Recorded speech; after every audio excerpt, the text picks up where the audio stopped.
Fala pessoal, e aí, tudo bom? Vamos lá?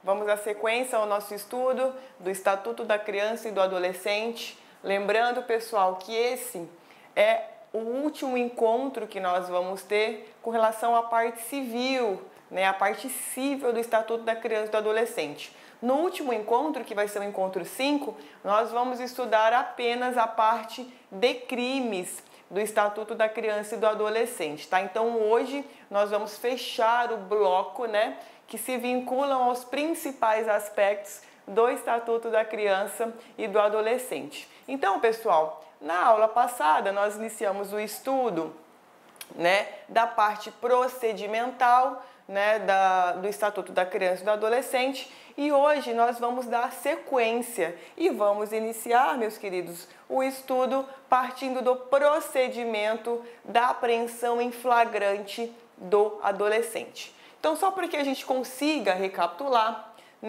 quem pratica ato infracional? Somente o adolescente.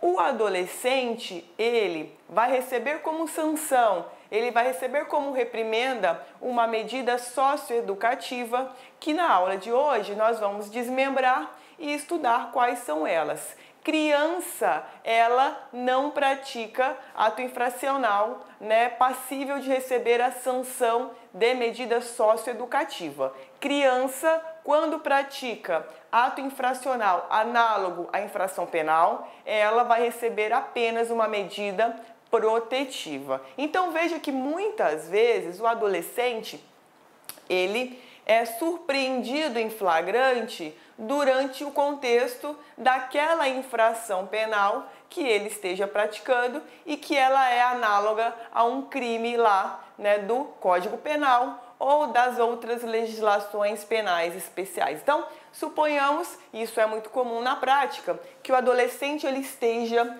comercializando drogas, na frente de um bar, de uma boate.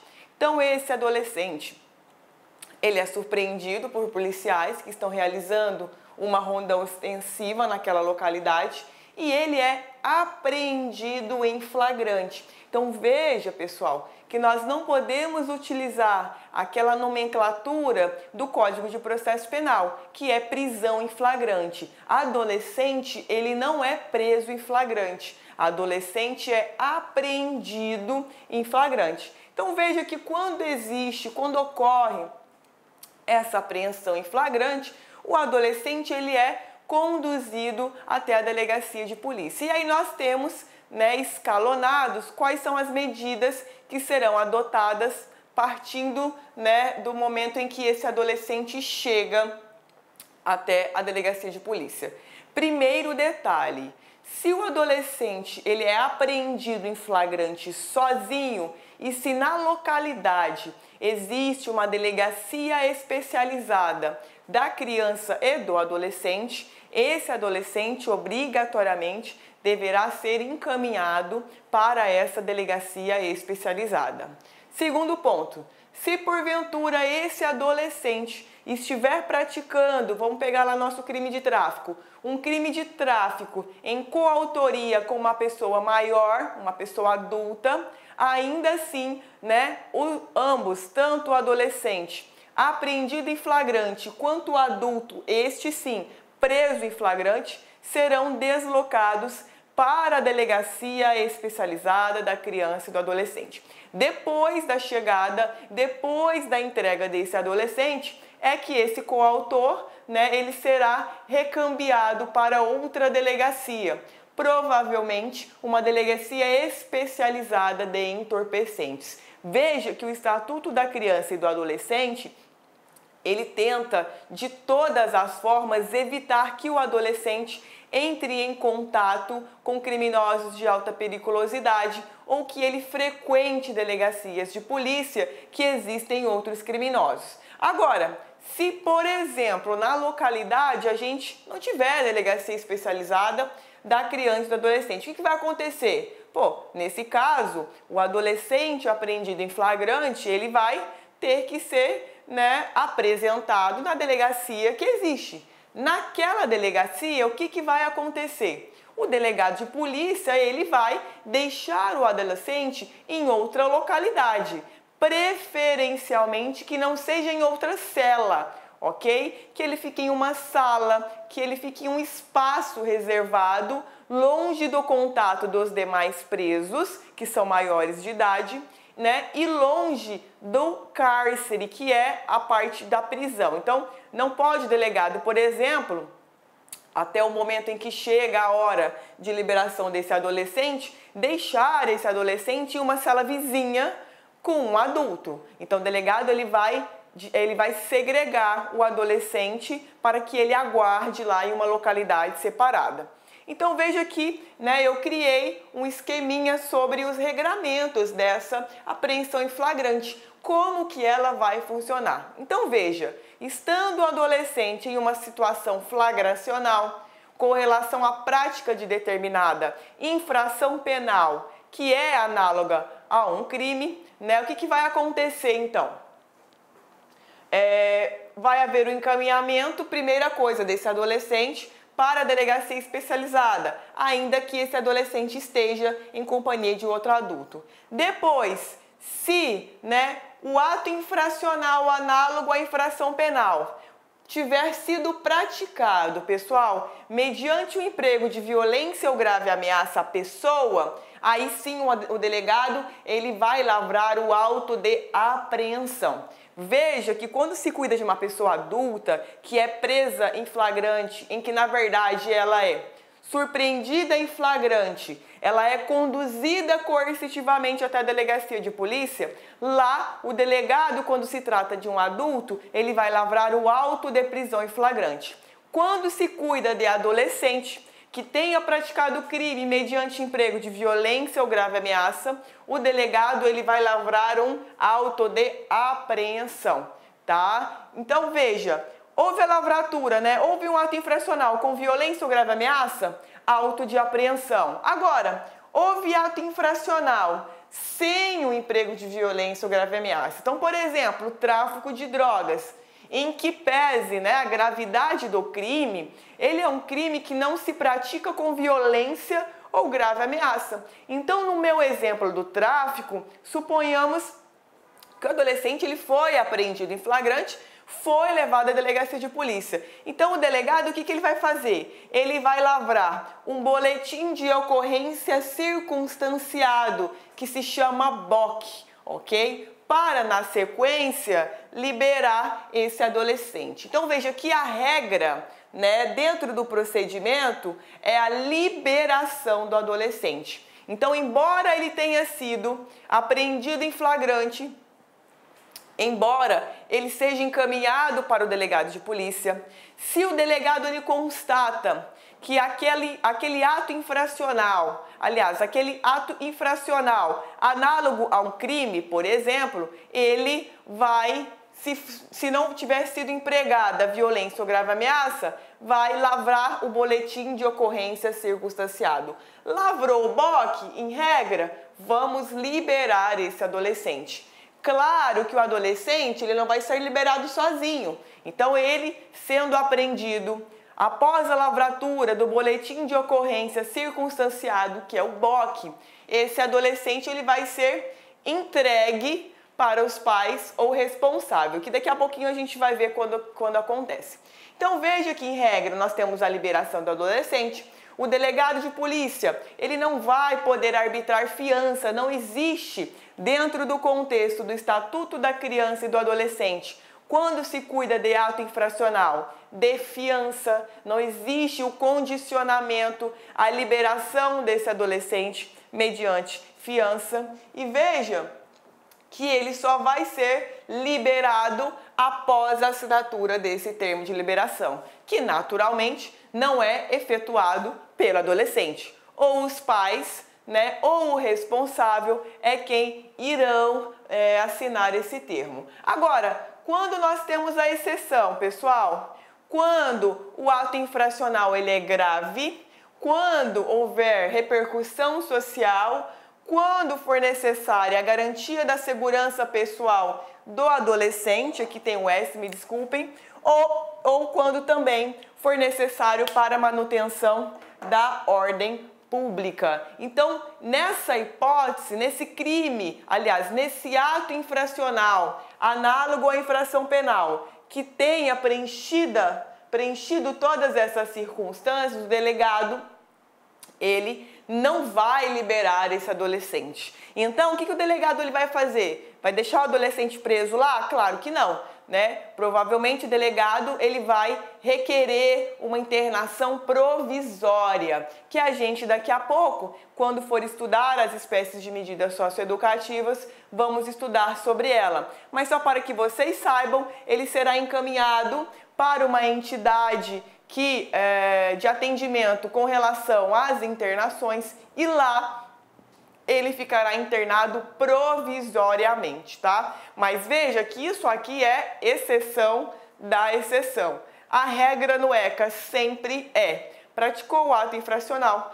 liberação do adolescente mediante assinatura do termo de liberação, ok? Na sequência, o que o delegado de polícia vai poder fazer? Ele vai encaminhar esse adolescente ao Ministério Público, tá? Acompanhado, claro, do boletim de ocorrência circunstanciado. Então, lá no BOC vão haver todas as narrativas vinculadas ao contexto fático no qual estão inseridas aquele adolescente, no qual motivaram a apreensão em flagrante desse adolescente. Então, ele, logo que possível, vai encaminhar para o Ministério Público. Veja que muitas vezes não dá para apresentar esse adolescente imediatamente. Como que vai funcionar então? Exemplo, um crime que gerou grande repercussão social. Vamos pegar lá um crime de homicídio praticado por um adolescente de madrugada.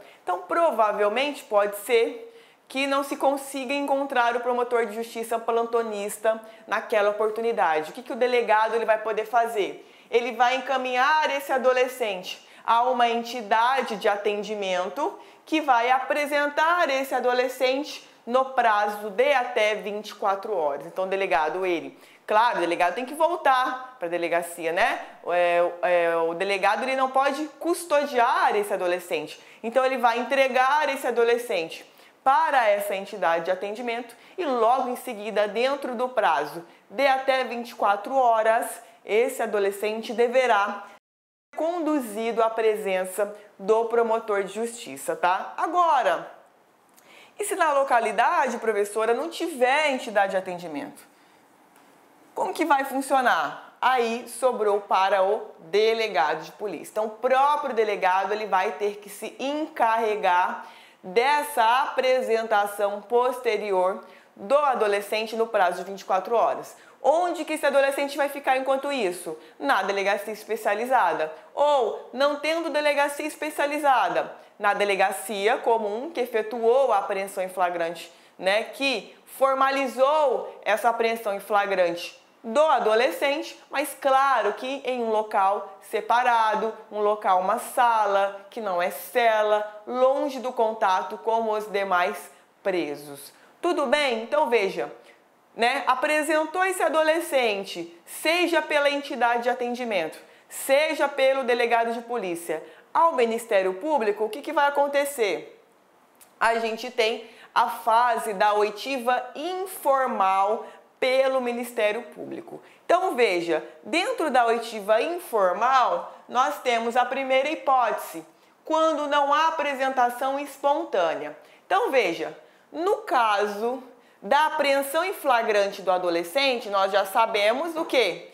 Que ele vai ter que ser, acaso não seja assinado um termo de liberação, ele vai ter que ser obrigatoriamente apresentado pelo delegado de polícia ou por uma entidade de atendimento. Tudo bem, então nesse caso, claro que naquela oportunidade o Ministério Público ele já vai fazer a oitiva informal, que a gente vai ver daqui a pouco o que é. Agora, na segunda hipótese, quando a regra que é a liberação do adolescente, então os pais ou responsáveis são comunicados da apreensão em flagrante do atendimento, do adolescente, se deslocaram para a delegacia, assinaram o termo de liberação, eles vão ser depois cientificados da necessidade de comparecer com o adolescente até o Ministério Público para a realização dessa oitiva informal. Então, muitas vezes, embora notificados os pais ou responsáveis, o adolescente não compareceu para essa oitiva informal. Então, o que o promotor de justiça ele vai fazer? Ele vai poder requisitar as polícias civil e militar para uma condução coercitiva dos pais e adolescente ou do responsável e do adolescente, tá? Agora, houve assinatura do termo de liberação. O adolescente, acompanhado dos seus pais ou responsável, compareceu espontaneamente. Então, vai haver uma imediata e formal oitiva do adolescente. E, quando possível, também das vítimas e testemunhas que estão vinculadas ao contexto criminoso no qual participou o adolescente. Ok? Então, veja que essas são as duas variáveis. Então, veja, o promotor de justiça, diante dessa oitiva informal, em qualquer uma dessas duas hipóteses, o que ele vai poder fazer? Então, nós temos aí duas saídas. A primeira, depois da oitiva informal, ele pode promover o arquivamento dos autos. Qual vai ser a fundamentação? A ausência de indícios de autoria e materialidade. Então, suponhamos que o adolescente tenha sido apreendido em flagrante de forma equivocada. E lá na sua oitiva informal, o promotor pôde constatar que, na verdade, não existe nada, nenhum indício de que ele tenha concorrido para a prática. Vamos pegar o exemplo que eu usei do crime de homicídio. Que não foi ele o autor do disparo da arma de fogo, que ele simplesmente estava vivenciando aquele contexto criminoso na condição de testemunha ocular, mas ele não foi o autor dos disparos. Então, nesse caso, diante dessa oitiva informal, veja que o delegado ele só faz o trabalho de apreensão e lavratura do BOC, tá? Quem oitiva é o MP, o Ministério Público, não é o delegado. Então, veja, diante dessa oitiva informal, então o promotor ele vai se convencer do seguinte: olha, na verdade, esse adolescente ele não concorreu para o evento morte. Não foi ele o autor do disparo. Então, nessa hipótese, o promotor de justiça ele vai propor o arquivamento desses autos e vai, claro, endereçar para o juiz especializado da vara da infância e da juventude. Ok? Então, essa é a primeira posição. Não sendo o caso de arquivamento, o promotor de justiça ele pode conceder a remissão pré-processual para esse adolescente. Essa remissão pré-processual, gente, é como se fosse um perdão no tocante à prática do crime, né? Aliás, no tocante à prática do ato infracional. Olá, meus amigos, minhas amigas, sou o professor Luiz Antônio Carvalho, estou aqui para fazer um convite muito especial para você que está estudando para o concurso da Secretaria Municipal de Educação do Rio de Janeiro para o cargo de professor adjunto de Educação Infantil, PEI 2019, edital na praça, edital publicado, data da prova já agendada para o dia 17 de março de 2019, então agora é hora de estudar. E claro que nós aqui da Lá Concurso, nós fizemos um curso ponto a ponto digital com o nosso personal coach, que é o estudo em regime de metas, que eu tenho certeza absoluta que vai te ajudar na caminhada da sua aprovação. Este nosso curso, atenção, completo, ponto a ponto digital, custa apenas 10 parcelas de R$20, você tem um prazo de acesso 50 dias, poderá assistir quantas vezes quiser e na hora que desejar. Bacana? Essa aula que você está assistindo, você assistiu aí, é o seguinte, apenas uma pequena demonstração do nosso conteúdo. Nós temos muito mais aulas focadas e específicas para vocês. Quer se matricular? Clique aqui embaixo, nós temos um link que vai direcionar diretamente para Lá Concurso. Pessoal, um forte abraço, fico com Deus e espero vocês aqui na LAC. Tchau, tchau. Infracional análogo ao crime pelo qual o adolescente foi apreendido em flagrante. Então, veja que o promotor ele pode conceder essa remissão de forma condicionada. Então, ele pode dizer, olha, eu vou perdoar isso que está sendo, né, discutido, esse ato infracional, análogo à infração penal, mas mediante o condicionamento de algumas medidas. Ou muitas vezes ele pode simplesmente oferecer a remissão sem que seja exigida nenhuma condicionante, tá? Então, na remissão própria, incondicionada, em simples, o promotor, ele concede a remissão para o adolescente, mas sem imposição de qualquer condição. Geralmente, pessoal, são aqueles atos infracionais análogos a crimes que são cometidos sem violência ou grave ameaça. Então, um furto, por exemplo, né? Um estelionato, uma receptação. Então, nesses tipos de crime, comumente o promotor de justiça ele concede essa remissão. Agora, na remissão imprópria, condicionada, complexa ou transação, existe a imposição de condicionantes. Quais seriam essas condicionantes, professora? Por exemplo, o promotor ele pode acumular isso com uma medida socioeducativa de prestação de serviços à comunidade. Então ele vai dizer, olha, vou te conceder a remissão desde que você preste serviço à comunidade pelo prazo de um mês. Então, o promotor ele condicionou a concessão dessa remissão.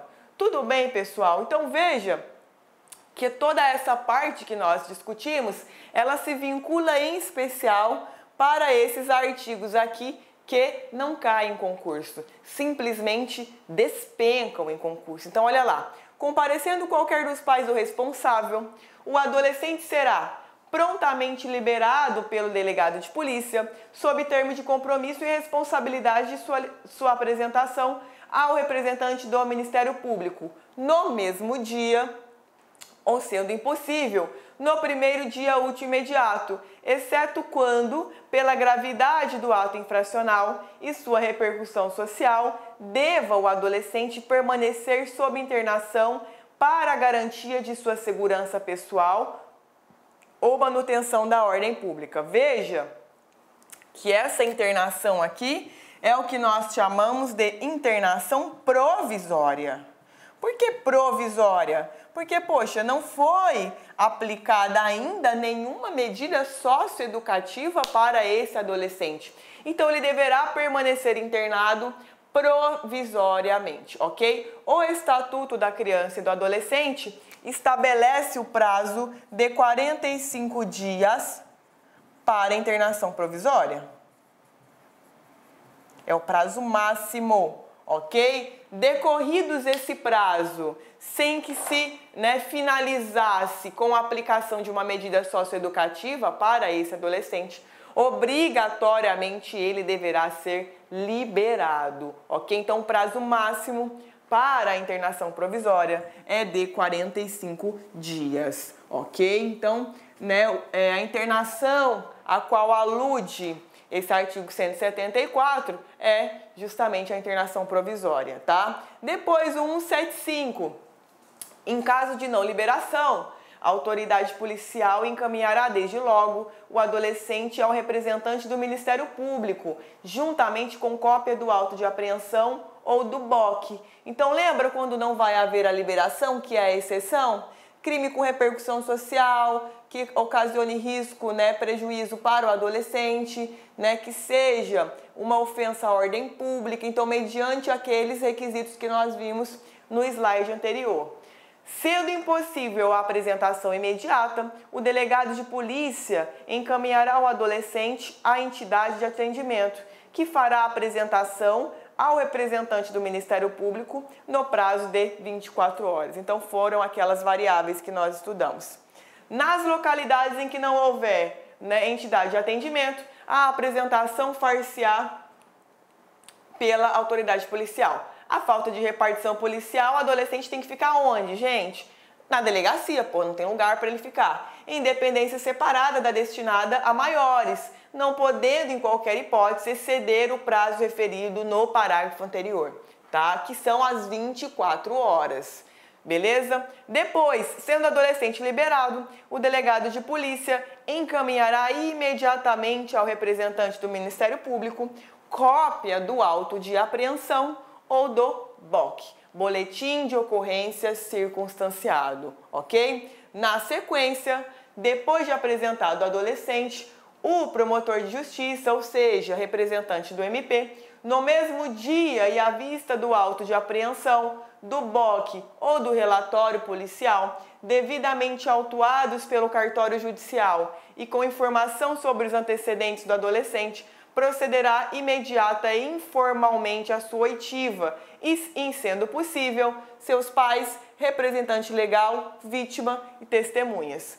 Em caso de não apresentação, o representante do Ministério Público vai notificar os pais ou responsável para a apresentação do adolescente, podendo requisitar o concurso das polícias civil ou militar. Ok? Então veja, diante da adoção de todas essas providências, o promotor de justiça poderá promover o arquivamento, que são as hipóteses que eu falei, quando houverem falta de indícios de autoria e materialidade. Ou ele vai poder conceder a remissão, que pode ser condicionada ou incondicionada. E se não for o caso, o promotor ele vai poder representar a autoridade judiciária, ou seja, ao juiz especializado da vara da criança e do adolescente, ou quando não houver o juízo da determinada comarca, se for um juízo de vara única, para aplicação de medida socioeducativa. Então veja, pessoal, que o promotor ele tem um passo a passo. Primeiro, se for o caso, ele arquiva. Se não for o caso de arquivamento, ele pode conceder a remissão. Se for o caso de remissão, aí sim ele vai oferecer a representação. A representação, pessoal, quando nós a confrontamos com um crime praticado por um adulto, ela vai se equivaler a uma denúncia criminal. Então, quando a pessoa é adulta, ela é denunciada. Quando se cuida de adolescente, ele é representado, ok? Então, essa é a peça com pedido de aplicação da medida socioeducativa. Então, veja, pessoal, que a representação que é oferecida pelo promotor de justiça, ela independe de uma prova pré-constituída de autoria e materialidade. Também, ela independe de eventual pedido de internação provisória. Então, o que vai acontecer? Nós vamos ter um processo em curso na vara especializada da criança e do adolescente, justamente para apurar a autoria desse adolescente no tocante àquele ato infracional que está sendo investigado. Então, veja que não precisamos ter certeza absoluta de que esse adolescente praticou aquele ato infracional. Até porque nós vamos ter um processo justamente para elucidar esses fatos. Agora, também a representação, ela não vai depender de eventual pedido de internação provisória. Ou seja, a representação que é oferecida pelo promotor de justiça, ela pode ou não eventualmente conter um pedido de internação provisória. Então veja que muitas vezes o adolescente ele é liberado, ok? Ele comparece para a oitiva informal depois acompanhado dos pais do responsável, mas o promotor se convence que é uma hipótese de internação provisória, que se faz necessária uma internação provisória. Então veja que no corpo da representação oferecida pelo promotor de justiça, vai haver o pedido também de internação provisória, tá? Que não pode exceder a 45 dias, como nós vimos. Então, oferecida a representação, a gente vai para onde? A gente vai para o juiz. Então, o magistrado, quando recebe a representação de adolescente pela prática de ato infracional, possui algumas providências que pode tomar. Então, a primeira delas, ele pode se convencer de que, de fato, inexistem indícios de que aquele adolescente efetivamente praticou aquele ato infracional. Então, no meu exemplo, o promotor se convenceu de que o adolescente, ao invés de ter sido o autor do disparo da arma de fogo, ele era tão somente uma testemunha ocular, o juiz se convenceu também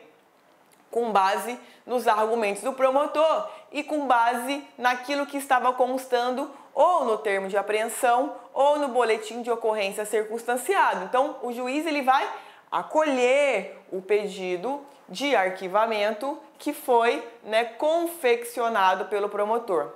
Se não for esse o caso, o que o juiz ele vai fazer? Ele pode homologar a remissão. Então, porventura, se o promotor ele apresenta, um pedido de remissão, seja ela condicionada ou incondicionada, se o juiz concordar, ele vai homologar esse pedido de remissão que foi formulado pelo promotor de justiça. Agora, muitas vezes, pode ser o caso de que, embora o promotor de justiça tenha apresentado o pedido de remissão, que o magistrado ele não concorde. Então, o magistrado ele pode entender, o juiz, que não é o caso de aplicação da remissão. E, nessa hipótese, o que o juiz poderá fazer? Ele vai não homologar esse pedido de remissão, e vai remeter os autos ao Procurador-Geral de Justiça. Então, veja que dentro da estrutura organizacional do Ministério Público, nós temos os promotores de justiça e aqui nós temos os procuradores gerais de justiça. Quando se cuida, de judiciário, de juízes, nós temos o juiz embaixo, em cima o desembargador. No Ministério Público, promotor, procurador-geral de justiça. Então, o juiz ele vai remeter esses autos para o procurador-geral de justiça, indicando que discordou e que por essa razão ele não homologou, o pedido de remissão que foi formulado pelo promotor de justiça. Agora, se o procurador-geral de justiça entender o seguinte, olha, o promotor está correto, mantenho a remissão. Então, o magistrado ele vai ter que acatar a decisão do PGJ. Se não for esse o caso, se o procurador de justiça concordar com o juiz, o que ele vai dizer? Falar, olha, vamos então oferecer uma representação desse adolescente. Ou ele mesmo, o procurador-geral de justiça, oferece a representação, ou ele vai designar um outro promotor que não aquele que pediu a remissão para poder oferecer a representação contra esse adolescente. Tudo bem, pessoal? Então, além dessas 3 posições que o magistrado pode tomar ainda, se for o caso de representação, então o promotor de justiça ofereceu a representação, o juiz ele vai receber a representação com o pedido de emenda, se for o caso. Então, o juiz ele pode dizer, olha, entendo que a sua representação, ela falta algum elemento, alguma condicionante. Então, o juiz ele vai devolver para o promotor. O promotor ele vai, aditar essa representação no sentido de suprir essa falha apontada pelo magistrado. Para isso, então, o magistrado receber a representação. Se não for essa hipótese, o juiz ele já pula para o recebimento direto da representação, tá? Então, quando ele recebe a representação, o que ele vai fazer? O que nós vamos ter? Nós vamos ter o início da medida socioeducativa, que sempre é pública e incondicionada. Depois que o juiz recebeu a representação, o que ele vai fazer? Vai marcar uma audiência, mas determinar a notificação do adolescente e seus pais, ou do adolescente e do responsável, quanto ao teor da representação e necessidade de comparecimento à audiência acompanhados de advogado. Então, a gente tem, pessoal, que se recordar que o adolescente, ou ele foi apreendido em flagrante e apresentado ao promotor para oitiva informal, ou ele foi apreendido em flagrante e liberado, que é a regra, e apresentado depois para a oitiva informal do promotor. E nós temos que lembrar que até esse momento não se sabe, o adolescente, nem seus pais ou responsável, qual foi o desdobramento daquela oitiva informal. Então veja que, havendo a representação, eles vão ter que ser notificados para que se cientifiquem da necessidade de comparecimento do adolescente à audiência, claro que acompanhados ou de um defensor público ou de um defensor constituído, ok? Então veja, comparecendo o adolescente na audiência, o que nós vamos ter? Oitiva do adolescente, dos seus pais ou responsável. Nós vamos ter solicitação de opinião profissional qualificada. Então, muitas vezes, nós temos um acompanhamento, geralmente de psicólogo, durante essa audiência, né? Porque pode ser o caso de que seja necessário, né, a emissão de algum parecer técnico. Então, suponhamos que o adolescente, ele praticou um crime de homicídio e constatou-se que ele é dependente químico, ou que ele tem um transtorno de natureza mental, ou que de alguma forma ele tem depressão, ele tem uma síndrome do pânico. Então veja que durante a audiência, muitas vezes, é necessário a presença desse profissional, justamente para que, se for o caso, ele emita um parecer, né, técnico qualificado, ok? Como já foi recebida a representação, pode ser que o magistrado entenda sobre a necessidade de remissão processual. Então veja que lá na fase da oitiva informal do adolescente pelo promotor de justiça, ali era uma remissão pré-processual. Porque nós não tínhamos ainda um processo formado, estávamos ainda na fase de oitiva, de convencimento do promotor de justiça, no tocante à eventual propositura de representação ou não. Agora, aqui, nós já temos um processo, o processo ele já foi formado. Então, aqui pode ser, dependendo das circunstâncias, que o magistrado entenda que seja o caso da remissão, que é o perdão, né? O perdão no contexto do ECA. E então esse perdão, essa remissão, ela é denominada de remissão processual, porque realmente, justamente, nós estamos diante já da formação de um processo. Então, lembrem-se, né? Vou até colocar um esqueminha aqui para quem quiser anotar. Remissão pré-processual. Diferente de remissão processual. Então veja, remissão pré-processual, quem pode, gente? Ministério Público, que pode ser inclusive condicionada ou incondicionada. Remissão processual, quem pode? Juiz. Essa remissão concedida pelo juiz, essa remissão lá da audiência, essa remissão processual, ela pode, né, determinar a extinção ou a suspensão do processo. Porque veja que o juiz, ele pode também impor uma condicionante. Então, ele pode determinar a suspensão do processo pelo período que se fizer necessário para o adolescente cumprir aquela condicionante. Então, aqui nós já temos o quê? A suspensão. Então, ele vai determinar a suspensão para poder aguardar o cumprimento da condicionante. Então, lembra naquele meu exemplo? O promotor aqui, ele condicionou, né, a uma prestação de serviço da comunidade. Suponhamos que o juiz tenha dado essa condicionante. Mas como essa remissão ela está no meio de um processo, ele não vai arquivar esse processo. Ele não vai excluir esse processo. Primeiro ele vai esperar o cumprimento da condicionante. Então, por isso, ele vai suspender. Agora, se o magistrado ele entender que não é o caso de impor nenhuma condicionante, ele vai simplesmente extinguir esse processo. Tudo bem, pessoal? Então, né, guardem bem a diferença entre essa remissão pré-processual e remissão processual, tá?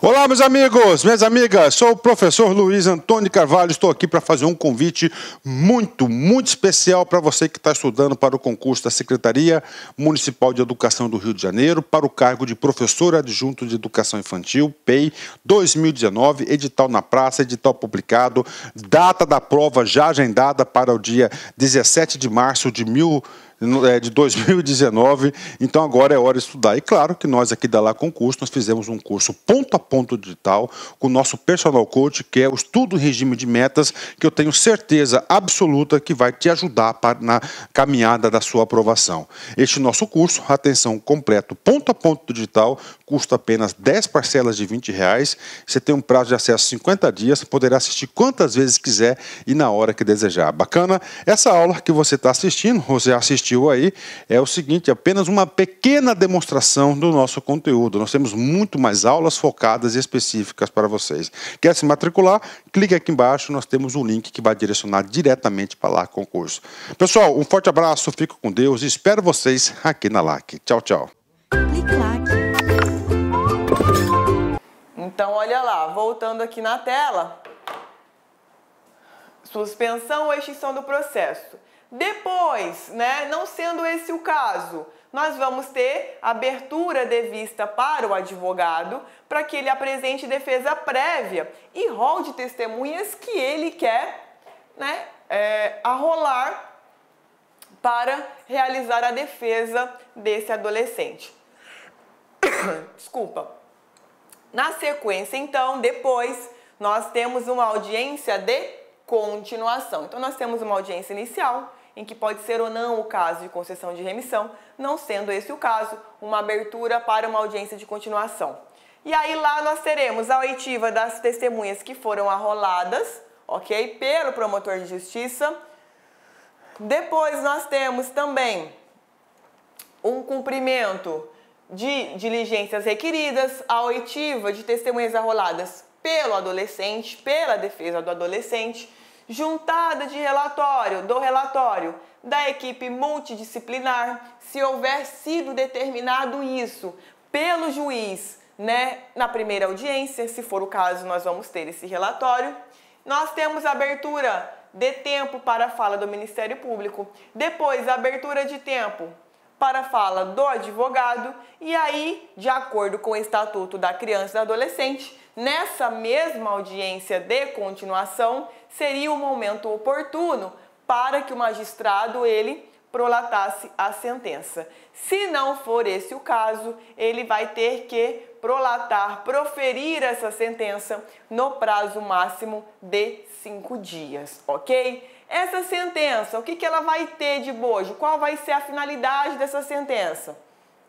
Então veja que a sentença ela vai aplicar uma medida socioeducativa. O que é preciso para a aplicação de uma medida socioeducativa?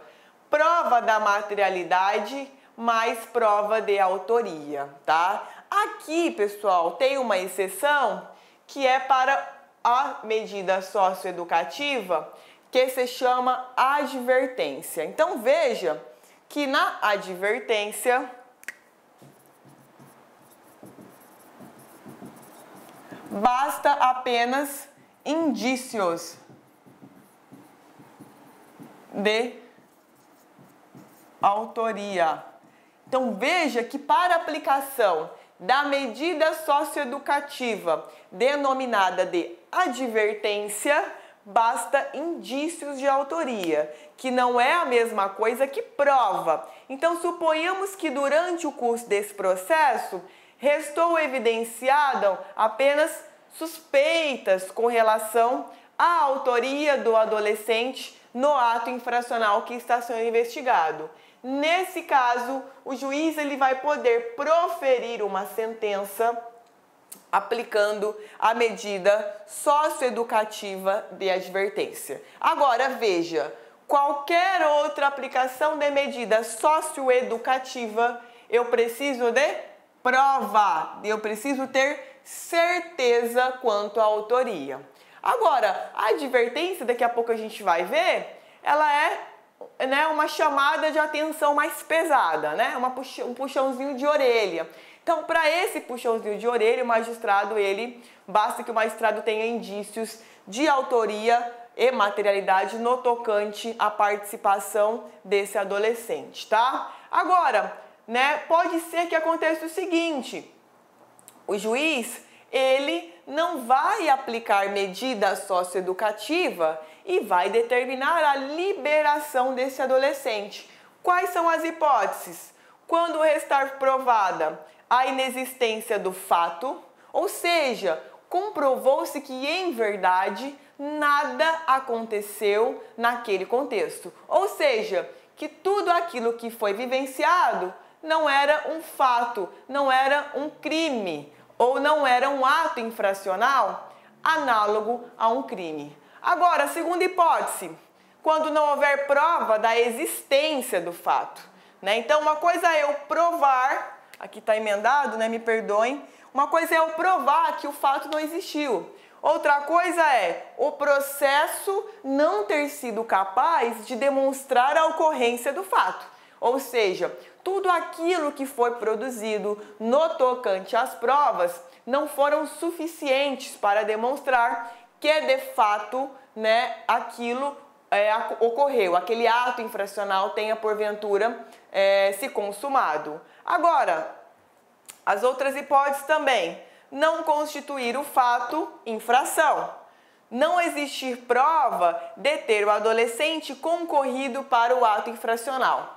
Veja, pessoal, que se nessas hipóteses aqui houvesse sido praticado, na verdade, um crime por uma pessoa adulta, essas hipóteses muito se assemelham às hipóteses de cabimento da absolvição da pessoa. Então, a pessoa, quando maior e se encontrar em uma dessas hipóteses, ela vai ser absolvida, ok? Só que para nós aqui, nós dizemos, não houve aplicação de medida socioeducativa. Nós não dizemos assim, absolve-se o adolescente. Disse no dispositivo da sentença, simplesmente que não será aplicada a medida socioeducativa. Tudo bem, pessoal? Então veja que com relação à sentença, né, o magistrado ou ele pode acolher ou ele pode simplesmente entender que não é o caso de aplicação de medida socioeducativa. Essa sentença, meus queridos, ela tem que intimar, tem que haver a intimação. Então veja, se o magistrado ele aplica a medida de internação ou semi-liberdade, que daqui a pouquinho nós vamos estudar o que é, né? Devem ser intimados o adolescente mais o seu defensor, ou defensor público ou defensor constituído. Se não foi aplicada a medida de internação ou semi-liberdade, então, por exemplo, uma advertência que a gente vai estudar, uma prestação de serviços à comunidade que nós vamos estudar, basta a intimação do defensor, ou defensor público ou defensor constituído. Dessa sentença, meus queridos, cabe a interposição de recurso, que nós estudamos no encontro passado, no prazo de 10 dias. Então, eu não sei se vocês se recordam, mas nós vimos que, com relação ao sistema recursal, o Estatuto da Criança e do Adolescente não possui um sistema próprio. Então, tanto para a parte criminal quanto para a parte civil, nós utilizamos o sistema processual do Código de Processo Civil com algumas adaptações. Então, veja que essa sentença ela poderá ser rediscutida através da interposição de um recurso de apelação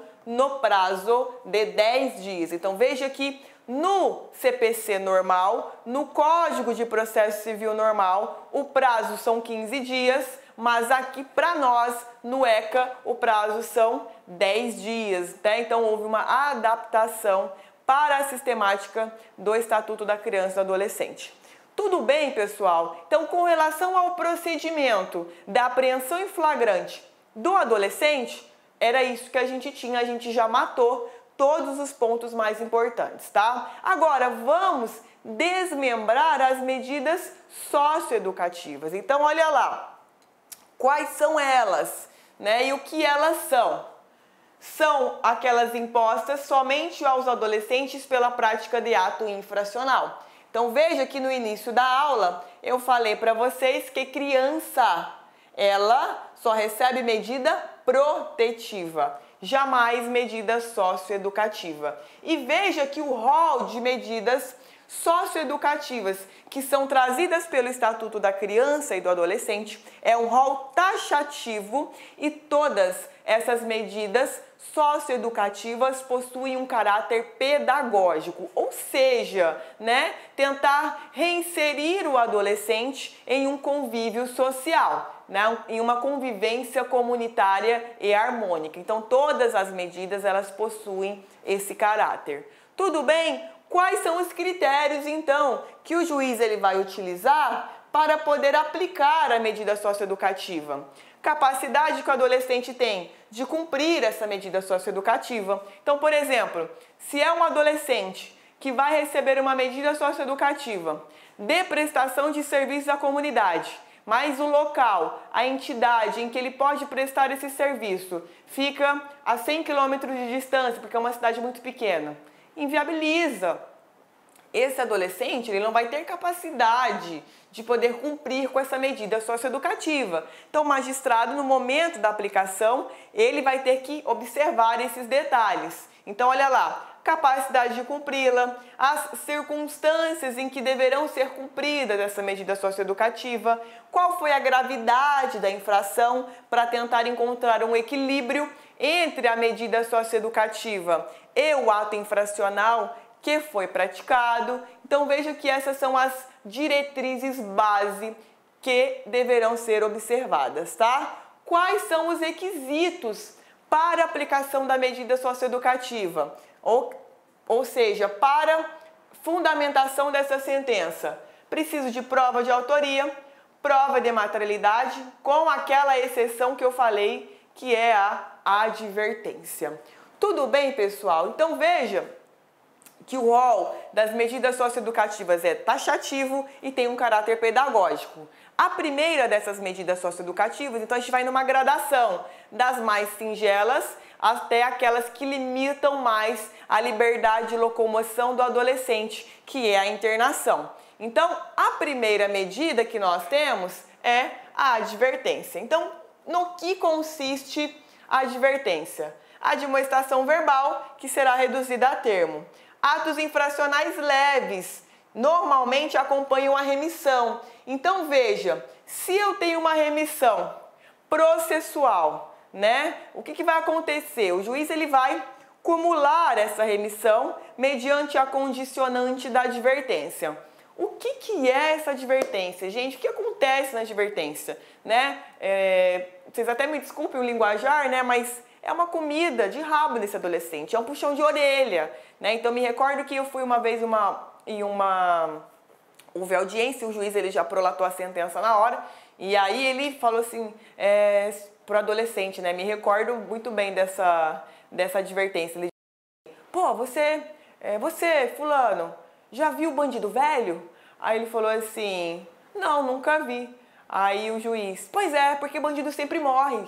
Então, tipo assim, um tom incisivo na advertência. Claro que o magistrado ele tem que ter um pouco de cautela, mas esse episódio ele me marcou muito, porque o adolescente ele ficou com o olho desse tamanho, Porque o magistrado falou, pô, quer dizer que se você continuar nessa vida, provavelmente você não vai chegar a uma juventude sequer, Então, ele aplicou essa admoestação verbal para esse adolescente, que na verdade ele tinha até praticado um crime de furto sem violência ou grave ameaça. Então veja que a advertência é a primeira medida socioeducativa. A segunda, pessoal, obrigação de reparar o dano, tá? Quando que eu vou ter essa medida socioeducativa aplicada? Quando, forem hipóteses de dano patrimonial, de prejuízo que é causado à vítima, tá? Agora, qual é o detalhe com relação a esse ressarcimento como medida socioeducativa? Quem vai ressarcir é o patrimônio do adolescente. Não pode ser o patrimônio dos pais ou responsável.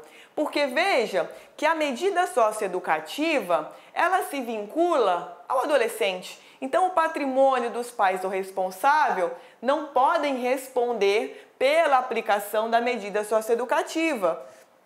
Então, é justamente por isso que o magistrado ele tem que observar a capacidade que esse adolescente tem de cumprir a medida. Porque se ele é um adolescente que não tem capacidade financeira, ele não vai poder cumprir a medida socioeducativa. O seu cumprimento ele vai restar inviabilizado. Então, hoje, na prática, a aplicação dessa medida ela quase não persiste, né? Dificilmente se tem uma sentença com aplicação da medida socioeducativa de reparação do dano, ok? Depois, pessoal, a terceira medida socioeducativa, né? Uma gradação.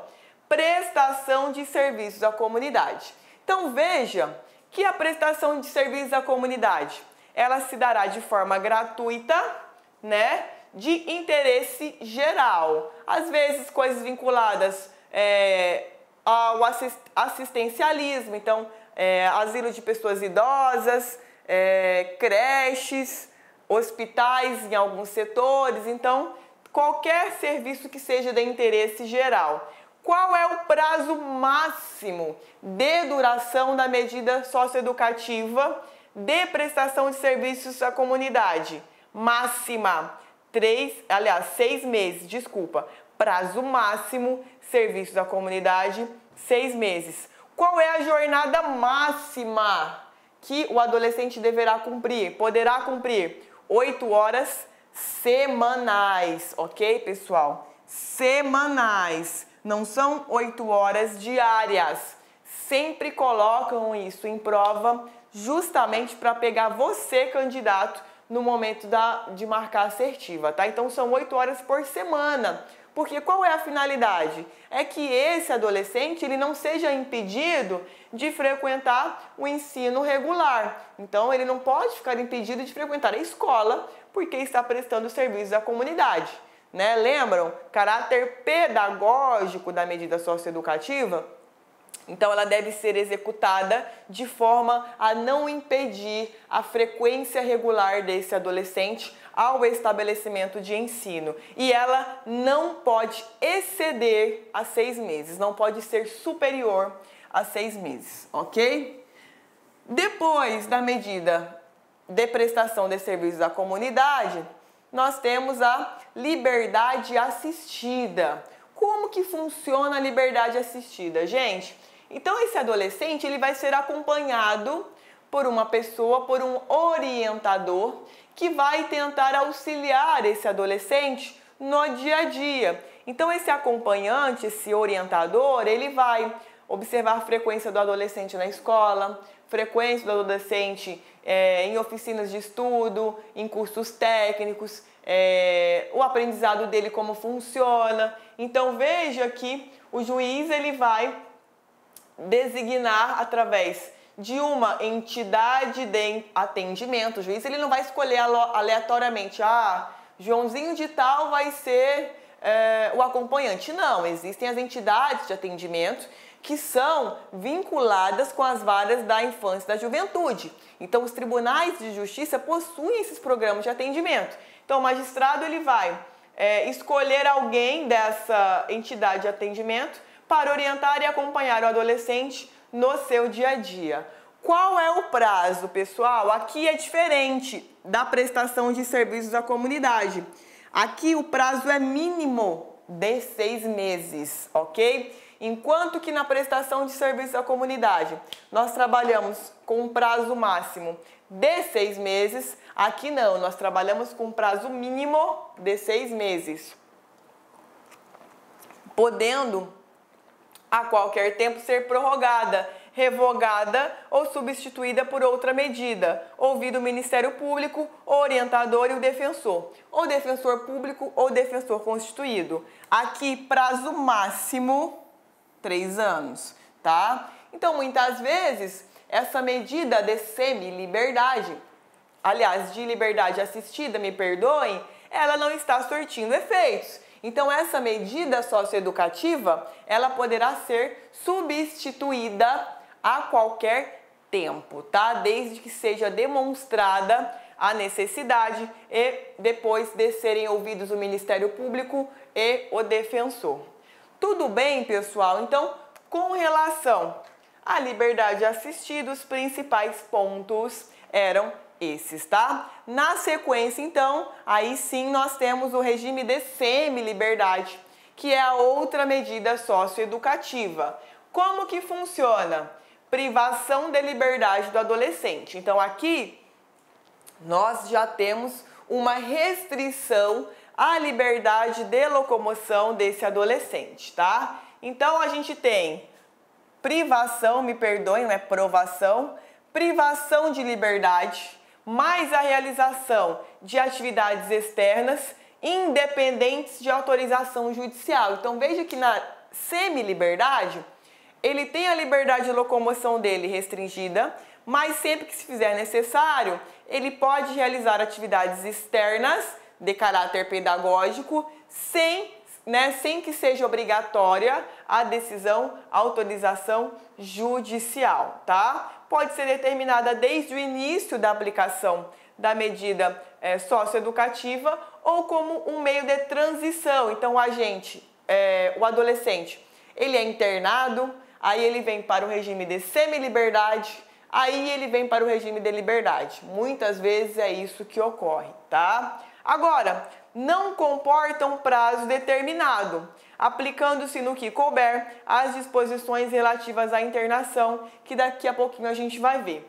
Então, veja que aqui, no regime de semi-liberdade, qual é o prazo máximo? Então, nós vamos pegar os ensinamentos da internação, que daqui a pouco nós vamos ver. Prazo máximo, 3 meses. 3 anos, me perdoe. 3 anos. Ok? Então vamos... Olá, meus amigos, minhas amigas. Sou o professor Luiz Antônio Carvalho. Estou aqui para fazer um convite muito especial para você que está estudando para o concurso da Secretaria Municipal de Educação do Rio de Janeiro para o cargo de professor adjunto de Educação Infantil, PEI 2019, edital na praça, edital publicado, data da prova já agendada para o dia 17 de março de 2019, então agora é hora de estudar. E claro que nós aqui da Lá Concurso, nós fizemos um curso ponto a ponto digital com o nosso personal coach, que é o estudo em regime de metas, que eu tenho certeza absoluta que vai te ajudar na caminhada da sua aprovação. Este nosso curso, atenção, completo, ponto a ponto digital, custa apenas 10 parcelas de R$20. Você tem um prazo de acesso 50 dias, poderá assistir quantas vezes quiser e na hora que desejar. Bacana? Essa aula que você está assistindo, você assistiu aí, é o seguinte, apenas uma pequena demonstração do nosso conteúdo. Nós temos muito mais aulas focadas e específicas para vocês. Quer se matricular? Clique aqui embaixo, nós temos um link que vai direcionar diretamente para Lá Concurso. Pessoal, um forte abraço, fico com Deus e espero vocês aqui na LAC. Tchau, tchau. Vamos utilizar lá as disposições sobre a internação. Quais são os detalhes do regime ainda de semi-liberdade? Olha lá, é obrigatória a escolarização e a profissionalização, devendo sempre que possível serem utilizados os recursos existentes na comunidade. Por quê? A finalidade dessa medida socioeducativa é reintegrar o adolescente na comunidade em que ele convive. Então não adianta você deslocar ele para outra cidade para cumprir a medida socioeducativa, porque ela vai perdendo esse caráter pedagógico. Então veja que, em verdade, deve-se sempre buscar fazer com que o adolescente se reintegre, né, dentro da comunidade onde ele reside, ok? Com relação à semi-liberdade, de mais importante era isso que nós tínhamos para ver. E aí, por fim, nós temos a internação. A internação, pessoal, ela é, na verdade, a medida socioeducativa mais gravosa, na medida em que ela implica na privação da liberdade, mais possibilidade. Veja que na semi-liberdade não existe possibilidade. Na verdade, ele vai praticar medidas externas. Aqui não.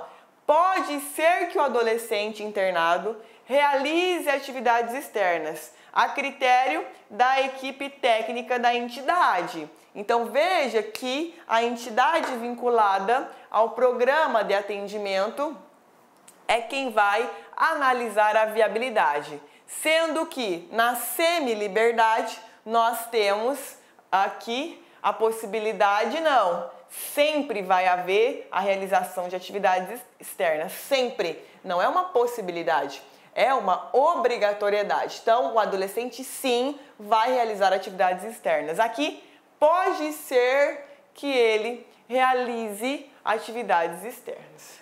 Tudo bem, pessoal? Dando sequência ainda à internação, nós temos as hipóteses de cabimento dela, tá? Não são hipóteses abertas. Então, a primeira delas é ato infracional cometido mediante grave ameaça ou violência à pessoa. Então, crimes que são consumados mediante emprego de violência ou grave ameaça. Então, por exemplo, roubo, latrocínio, tá? A outra hipótese de cabimento, reiteração no cometimento de outras infrações graves. E aí eu coloquei, se reiterar na prática sem violência, pode? Então, por exemplo, um adolescente, ele praticou um furto anterior. Furto sem violência ou grave ameaça. Recebeu uma remissão. Lembra que a gente viu lá, né, diante da oitiva informal, o promotor constatou que era um furto simples, sem violência ou grave ameaça, então ele concedeu uma remissão para esse adolescente. Veja que se acaso ele pratica agora um novo crime, mesmo que esse novo crime não seja com violência ou grave ameaça, ou seja, ele furtou de novo, né? Nesse caso, os tribunais eles têm entendido que há reiteração no cometimento de outras infrações. Então, qualquer nova infração, qualquer novo ato infracional praticado por adolescente já pode, não estou dizendo que deve, já pode ensejar a hipótese de cabimento da internação, ok? E aí a terceira hipótese, descumprimento reiterado e injustificável de medida anteriormente imposta, internação sanção com prazo máximo de 6 meses. Então, se o adolescente não cumpriu com as atividades em liberdade, se o adolescente não prestou os serviços à comunidade de maneira correta, como havia sido determinado em sentença, nessas hipóteses, né, ele pode receber uma medida de internação, sanção, pelo prazo máximo de até 3 meses, ok? E aí, pessoal, para finalizar a internação, nós temos as formas, né, do cumprimento dessa medida de internação. Então, como que vai funcionar? Nós vamos trabalhar com uma entidade exclusiva para adolescentes em local distinto daquele destinado ao abrigo, obedecida a rigorosa separação por critério de idade, compleição física e gravidade da infração, tá? Obrigatoriamente, nós vamos ter a realização de atividades pedagógicas nessa entidade, tá? Sempre vai haver reavaliação mediante decisão fundamentada, no máximo a cada 6 meses. Então, muitos juízes, eles já pré-determinam que essa reavaliação seja feita a cada 3 meses. Então, de 3 em 3 meses, esse adolescente internado, ele vai ser avaliado. A cada 4 meses, não pode exceder 6 meses para a reavaliação. Qual é a duração máxima da internação, pessoal? 3 anos. Quando o adolescente ele completa 21 anos de idade, ele é obrigatoriamente liberado, tá? Agora, a desinternação, ela sempre vai ser antecedida de uma decisão judicial. Então, por exemplo, não basta o adolescente, cumprir 21 anos ou para a rua. Não, o juiz da vara da criança ou adolescente, mediante manifestação do Ministério Público, vai determinar, né, autorizar a liberação, a desinternação desse adolescente, tá? O adolescente ele tem direito de visitas, que pode ser suspenso pela autoridade judicial, sempre que for possível. E aqui, pessoal, nós temos um detalhe muito interessante, que é a detração infracional de medida provisória. Então, não sei se vocês recordam que eu tenho a internação provisória por no máximo 45 dias. Suponhamos que eu tenho esse adolescente internado provisoriamente e que depois, né, essa internação provisória, ela acabou se consolidando em uma internação definitiva.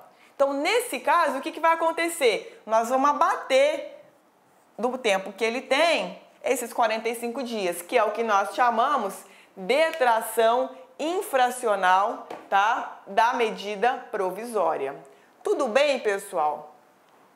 Com relação às medidas socioeducativas, eu coloquei aqui os artigos que possuem uma cobrança muito grande nas provas. Então, só para a gente, né, só para eu torturar vocês um pouquinho com relação a essa memorização. Então, olha lá, risquem aí no estatuto de vocês. Antes de iniciar o procedimento judicial para apurar o ato infracional, o Ministério Público poderá conceder remissão, lembra? Como forma de exclusão do processo, atendendo às circunstâncias e consequências do fato, contexto social, personalidade, maior ou menor participação no ato infracional. Iniciou o procedimento, a concessão da remissão pela autoridade judiciária, lembra, remissão processual aqui embaixo, tá? Remissão processual.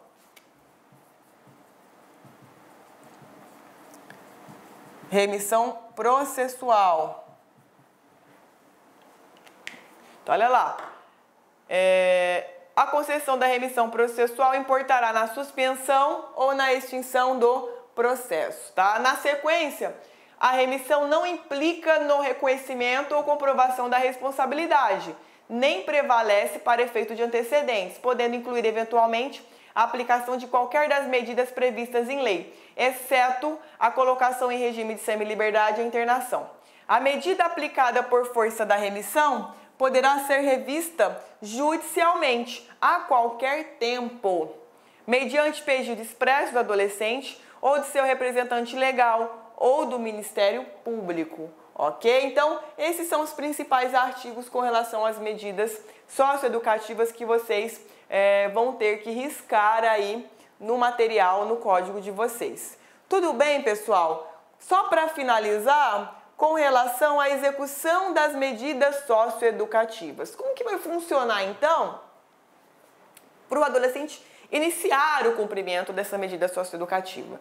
Então, veja, se eu tenho medida socioeducativa de advertência ou reparação do dano, no próprio processo que foi instruído pela audiência e por todos aqueles atos que nós vimos no procedimento, ele vai acompanhar o cumprimento dessa medida, tá? Quando, né, a medida socioeducativa for prestação de serviço à comunidade, liberdade assistida, semiliberdade ou internação, nós vamos ter um processo de execução independente, visto que se cuida de uma execução continuada. Trabalhamos com prazo mínimo, trabalhamos com prazo máximo dessas medidas socioeducativas, então veja que é necessário que se tenha um processo de execução separado para o cumprimento dessa medida socioeducativa, tá? Quais são os direitos individuais na execução da medida socioeducativa? Nós temos o PIA, que é o Plano Individual de Atendimento. Então, esse PIA, ele é confeccionado pela entidade de atendimento e aí ele tem as principais necessidades desse adolescente, o perfil desse adolescente, como vai se dar o cumprimento da medida socioeducativa desse adolescente com base no perfil dele. Então, veja que o PIA é extremamente importante para o início da execução da medida socioeducativa. Quando as medidas socioeducativas forem semiliberdade e internação, nós temos um prazo máximo de 45 dias, tá? Diante da necessidade de coabitação do adolescente com outros adolescentes. Então, esse perfil ele vai ser imprescindível para que se possa direcionar esse adolescente para um ambiente adequado ao seu perfil lá dentro da entidade de atendimento. Tudo bem, pessoal? Ainda com relação à execução das medidas socioeducativas, o PIA, ele é elaborado pela equipe técnica, né? Eu posso impugnar essa medida socioeducativa? Posso sempre, inclusive com a possibilidade de audiência. Então, suponhamos que eu tenho um adolescente com uma medida socioeducativa de internação. Ele foi designado para uma ala de cumprimento lá com outros adolescentes. Suponhamos que ele não se adaptou àquele convívio. Eu posso impugnar? Posso, esse PIA, inclusive com a designação de audiência. Então, vou dizer, olha, né, o adolescente ele não está se adaptando ali na internação com aqueles adolescentes. Nós precisamos remanejá-lo. Então, veja que é possível impugnar esse plano individual, tá? Ele pode ser reavaliado a qualquer tempo.